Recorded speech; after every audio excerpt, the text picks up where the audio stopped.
Hello, मैं मयंक शुक्ला, आपके session का पार्टनर। स्वागत करता हूं आपके channel exam English with Mayank sir पे।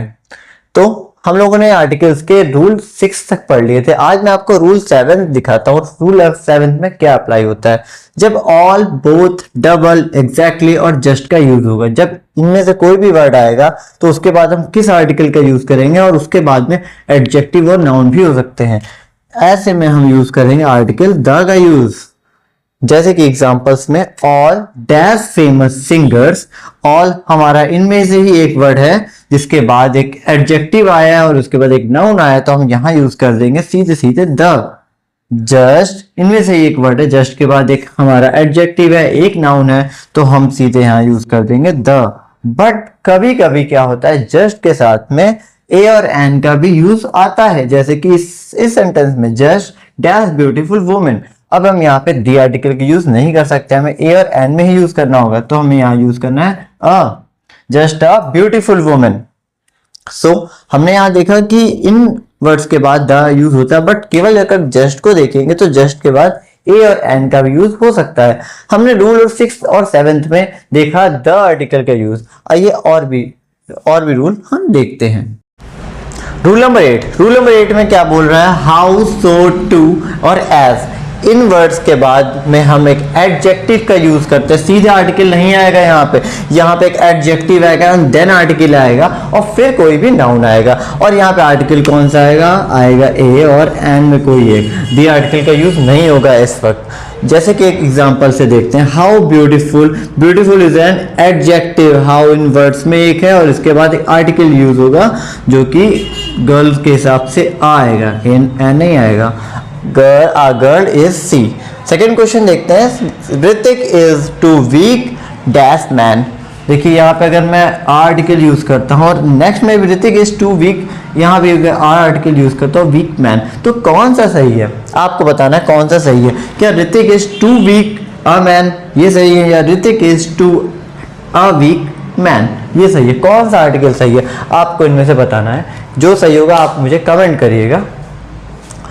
चलते हैं अगले रूल नंबर 9 की ओर।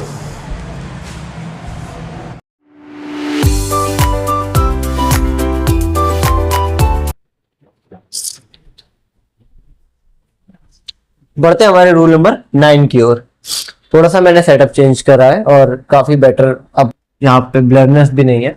तो रूल नंबर 9 क्या होता है, आ का प्रयोग हम ऑन के अर्थ में करते हैं। कुछ प्रीपोजिशंस भी हैं जिसमें हम आ का यूज कर सकते हैं, जैसे कि ऑन यानी हम पर के रूप में यूज करते हैं। एग्जाम्पल क्या है, he is found her a bed. ठीक है, यहाँ पे हम ऑन भी लगा सकते थे, पर हमने क्या लगाया, आ। हमने यहाँ पे किसका यूज करा, आ आर्टिकल का यूज करा। ठीक है, ऑन के सेंस में। रूल नंबर 10 हमारा क्या कह रहा है, ए एन का प्रयोग हम कब कर सकते हैं, ऑल के अर्थ में भी कर सकते हैं। ऑल यानी जब हम कई चीजों की बात करते हैं, सबके अर्थ में। एग्जाम्पल देखते हैं, a cow has a long tail. यहाँ पे जो आ आया है ये आर्टिकल यूज हुआ ऑल के सेंस में। यहाँ जो एक काउ है जिसकी टेल बहुत ज्यादा ही लॉन्ग है, यानी काऊ क्या है कि केवल एक गाय को बोला गया, नहीं, जितनी भी काऊ है सभी की पूंछ होती है और सभी की पूंछ लंबी होती है, तो हर एक काऊ के लिए बोला गया, तो उसके लिए हमने आ आर्टिकल का यूज करा है। A cow has a long tail. Rule number 11 की ओर चलते हैं। कंपेयर के रूप में भी हम ए और एन का यूज करते हैं। जब हम किसी चीज को कंपेयर कर रहे हैं, जैसे किसी चीज को किसी से बता रहे हैं कि ये उसकी तरह है। जैसे एग्जाम्पल देखते हैं, यू आर अ तेंदुलकर, तुम तेंदुलकर हो। ठीक है, यू आर अ तेंदुलकर, यहाँ पे आर्टिकल का यूज हुआ है जो कि तेंदुलकर के आगे लगा हुआ है, यानी तेंदुलकर तो एक ही है बट उसके सेंस पे किसी और को बोला जा रहा है, तो वहां हमने आर्टिकल आ का यूज करा। ए एन कोई भी यूज कर सकते हैं, डिपेंड करता है हमारे फर्स्ट लेटर पे।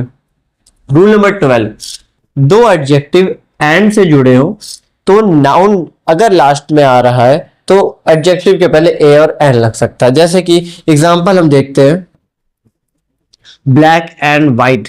ब्लैक एंड व्हाइट आप सब जानते हैं एडजेक्टिव का काम कर रहे हैं, ये हमारे लिए नाउन है, तो इसके आगे दो एडजेक्टिव आ रहे हैं जो कि एंड से जुड़े हैं, तो हम यहाँ पे करेंगे। बहुत ही खूबसूरत चीज है, यहाँ पे अगर हम ए लगाते हैं, आ ब्लैक एंड व्हाइट काउ, ये भी हो सकता है बहुत आराम से, आ ब्लैक एंड व्हाइट काउ। इस टाइम एक काउ की बात हो रही है, आ ब्लैक एंड व्हाइट काउ। और अगर हम यहाँ पे भी लगा देते हैं तो क्या हो जाएगा, यहाँ पे दो की बात होने लगे, a black and a white cow, यानी एक ब्लैक और एक व्हाइट कलर की काउ। अब हमने यहाँ पे देखा आर्टिकल कैसे होते हैं, आर्टिकल कहाँ यूज आते हैं, कहाँ चीजें उसकी बनती हैं, ये सब हमने देखा हुआ। अब हम ये देखेंगे आर्टिकल कहाँ यूज नहीं आते, कहाँ हमें आर्टिकल का यूज नहीं करना चाहिए। चलिए देखते हैं। तो नो यूजेज ऑफ एन का यूज हम कहाँ नहीं करेंगे ये देखते हैं। पहले एन का यूज हम प्रॉपर नाउन के पहले नहीं कर सकते। जब भी प्रॉपर नाउन आएगा उसके पहले हम ए और एन का यूज नहीं कर सकते। सेकेंड वाला क्या है, ए एन का यूज हम प्लूरल नाउन्स के पहले भी नहीं कर सकते। जब नाउन प्लूरल हो जाएगा जैसे बॉयज गर्ल्स, उसके पहले भी ए एन का यूज हम नहीं कर सकते। ए एन का प्रयोग हम कब नहीं करेंगे, कब उसका यूज ही करेंगे, जब केवल एडजेक्टिव हो, यानी केवल एडजेक्टिव, केवल क्वालिटी बताई जा रही है। जैसे ही इज ऑनेस्ट, लेकिन यहाँ पे हम ही इज लगा सकते, ही एन ऑनेस्ट नहीं, उसके आगे हमें नाउन का यूज करना ही पड़ेगा, he is an honest man, तब तो सही है। बाकी केवल एडजेक्टिव होगा तो हम ए एन का यूज नहीं कर सकते। लास्ट में देखते हैं, ए एन का यूज हम अनकाउंटेबल नाउन के पहले नहीं हो सकता। अगर अनकाउंटेबल नाउन आ रहा है तो उसके पहले ए एन का यूज नहीं हो सकता। हाँ, अगर अनकाउंटेबल नाउन काउंटेबल नाउन के रूप में यूज हो रहा है, नहीं उसका यूज हम तब कर रहे हैं जब वो काउंटेबल नाउन का सेंस दे रहा है, तो हम ए एन का यूज करेंगे। ऐसे हम ए एन का यूज नहीं करेंगे। ये कुछ यूजेस थे जो कि हमें यहाँ पे ए एन का यूज नहीं करना। हमें कुछ रूल्स पड़े हुए हैं जिसमें ए एन द कहाँ यूज करना है, कहाँ नहीं करना है। अब हम कुछ एक्सरसाइज में चलेंगे। एक्सरसाइज में क्या देखेंगे, हम बहुत तरह की एरर्स देखेंगे। हम देखेंगे कि हमने जो पढ़ा है वो हम कहाँ अप्लाई कर सकते हैं, कंपटीशन बेस्ड क्वेश्चंस में हम कहाँ सीख सकते हैं इन रूल्स को, इन चीजों को कहाँ हमसे समझना है। तो आगे के वीडियो में हम उस चीज को देखेंगे जो हम आगे यूज करने वाले हैं। इन रूल्स का हम कहाँ यूज करेंगे, हम क्वेश्चंस लगाएंगे।